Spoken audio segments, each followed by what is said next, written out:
सच्चिदानंद रूपाय विश्वोत्पत्त्यादि Hathaway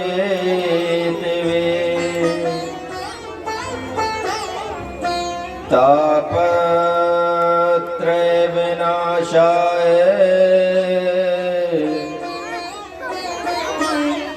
Shri कृष्णाय वयं नमः।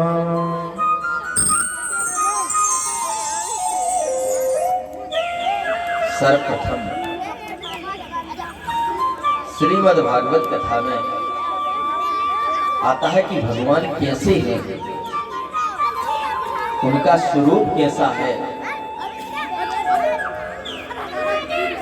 तो कहते हैं कि परमात्मा सतघन चितघन आनंद घन है, सच्चिदानंद है। और सच्चिदानंद स्वरूप ऐसा है, भगवान आनंद स्वरूप है। और आपने देखा होगा कि अन्न जैसा परमात्मा का स्वरूप है, क्योंकि परमात्मा एक ही है और उसका कभी परमात्मा का उल्टा नहीं होता। एक है दूसरा नहीं है, और उसको अभी आप कभी पलट नहीं सकते। पलट कैसे? जैसे हम कहें सत्य, तो सत्य का विलोम मिल जाएगा, आप कहेंगे असत्य। सत्य का विलोम असत्य। अन्य शब्द जो भी बोले जाते हैं उनका आपको उल्टा मिल जाता है, विलोम मिल जाता है। लेकिन परमात्मा का स्वरूप कैसा है? वह आनंद स्वरूप है। इसलिए जिस दिन जन्मोत्सव की कथा आती है उस दिन हम लोग बोलते हैं नंद के आनंद भयो। नंद के बेटा नहीं होता, क्या होता है? आनंद। आनंद स्वरूप है परमात्मा। और आनंद का आपको उल्टा नहीं मिलेगा, विलोम नहीं मिलेगा। आप बताइए। कुछ लोग बोल देते हैं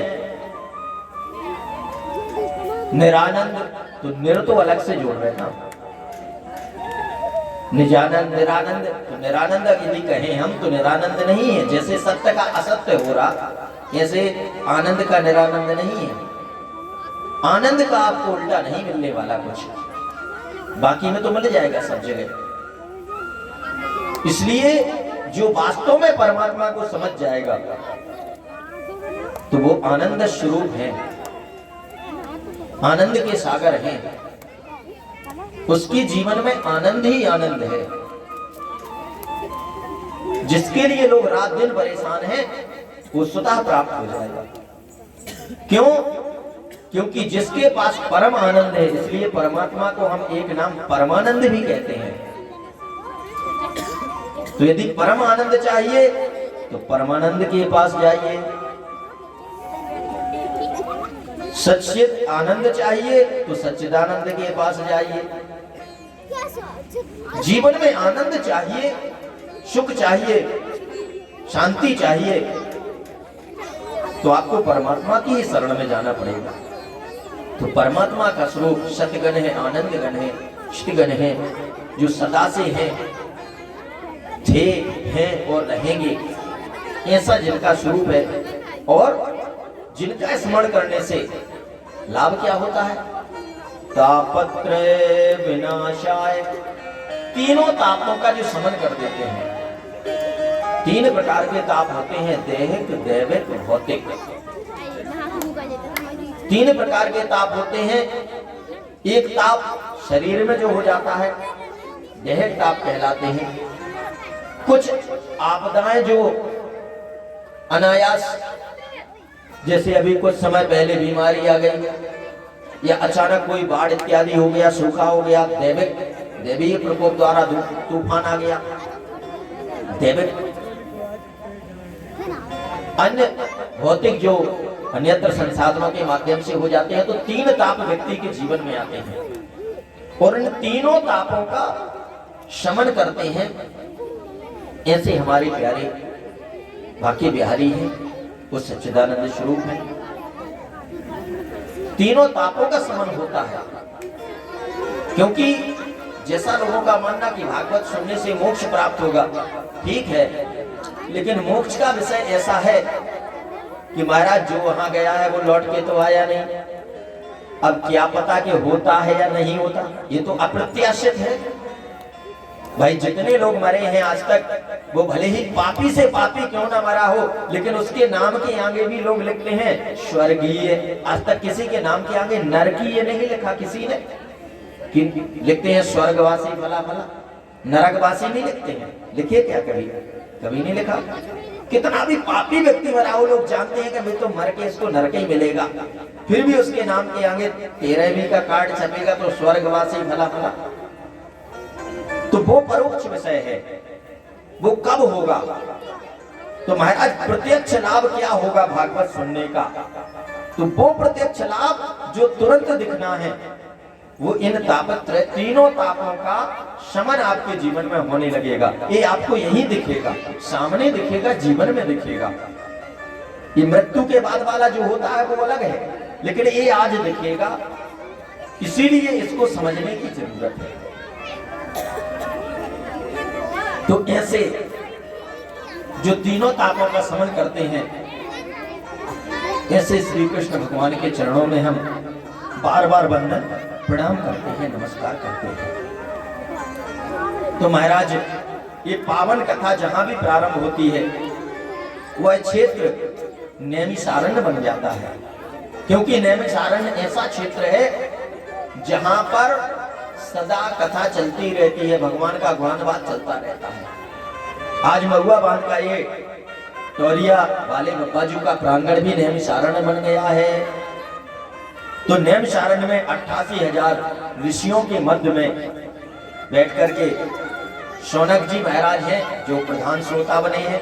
शौनक जी वरिष्ठ हैं उम्र में, प्रधान श्रोता बन करके कथा को सुन रहे हैं और सूत जी महाराज सुना रहे हैं।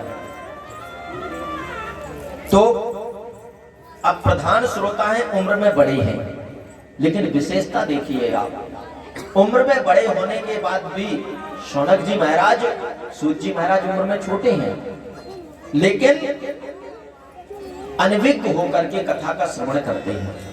अनभिज्ञ होकर के क्यों कर रहे हैं? अनभिज्ञ होकर के इसलिए कर रहे हैं कि यदि आपके मन में यह भाव आ जाएगा कि अरे ये कथा सुनाने वाले तो हमसे कम उम्र के हैं और इनसे ज्यादा तो हमारा अनुभव है, तो यदि आपके मन में ये भाव आ गया कि हम इनसे ज्यादा जानने वाले हैं, तो फिर कथा के ज्ञान का आपके अंदर कंठगत होने वाला नहीं है।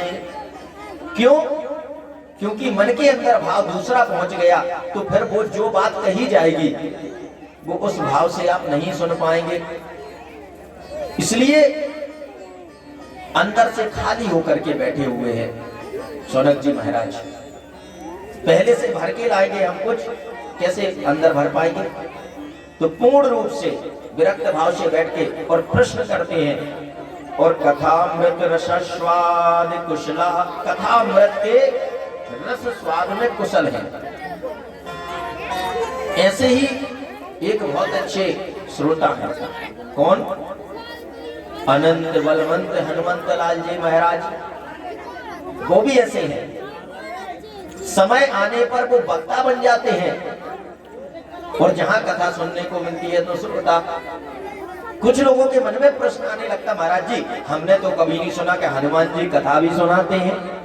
ये तो सुना बहुत लोगों से कि हनुमान जी जहां कथा हो, जहां भगवान का कीर्तन हो, राम राम ऐसे ही बोलना शुरू कर दे लोग, तो हनुमान जी पहुंच जाते हैं कि कीर्तन होने लगी, चलो भैया इनके यहाँ ताली बजा के भी कोई सीताराम सीताराम राधे श्याम करे तो भी हनुमान जी आ जाते हैं। लेकिन कथा कहते हुए नहीं सुना। हनुमान जी कथा भी कहते हैं और बहुत अच्छे वक्ता हैं, सुनते भी हैं, और यही विशेषता है। प्रायः होता है जब हम एक दो कथा कह लेते हैं, दो चार कथाएं की, तो फिर हम अपने आप को व्यास मान लेते हैं बहुत बड़ा। फिर यदि कहीं कोई कथा इत्यादि हो रही है तो सुनना पसंद नहीं करते, जबकि ऐसा नहीं है। श्रवण करना और सुनाना दोनों गुण होना चाहिए व्यक्ति में, यदि है तो। यदि सुनाने का है तो सुनने की भी प्रवृत्ति हो और अधिक आनंद आएगा। आप कहेंगे हनुमान जी का प्रश्न लगा करके मन में डाल दिया शंका, बताया नहीं कब कथा कहते थे। देखो हनुमान जी ने कथा कही है, प्रमाण है। कब? अनेकों बार कही जहां अवसर पाया। रामचरितमानस में आप लोगों ने एक प्रसंग आता है, जब सीता जी शोकग्रस्त हैं, अशोक वाटिका में हैं, और वहां हनुमान जी महाराज जाते हैं, अशोक वृक्ष पर बैठ जाते हैं। माता सीता दुखी हैं, तो उनके शोक को दूर करने के लिए प्रारंभ करते हैं। और आपने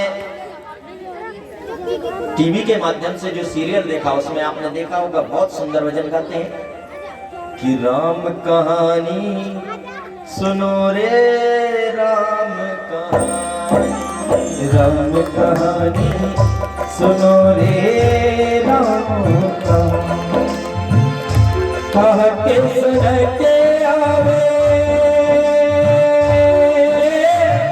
कह के सुनते आवे अखियों में पानी, राम कहानी सुनो रे राम कहानी, राम कहानी सुनो रे राम कहानी।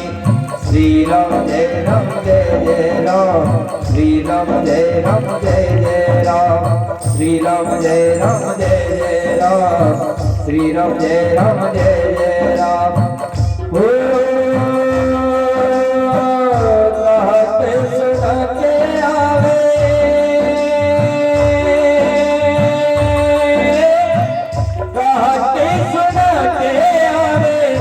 अखियों में पानी, राम कहानी सुनो रे राम कहानी, राम कहानी सुनो रे राम कहानी।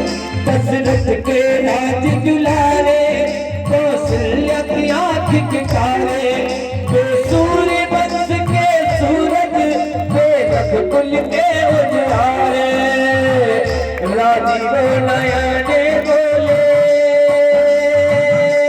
हो, राजीव नयने बोले मधुमरी वाली, राम कहानी सुनो रे राम कहानी, राम कहानी सुनो रे राम कहानी। राजा राम सरकार की जय। सीता जी का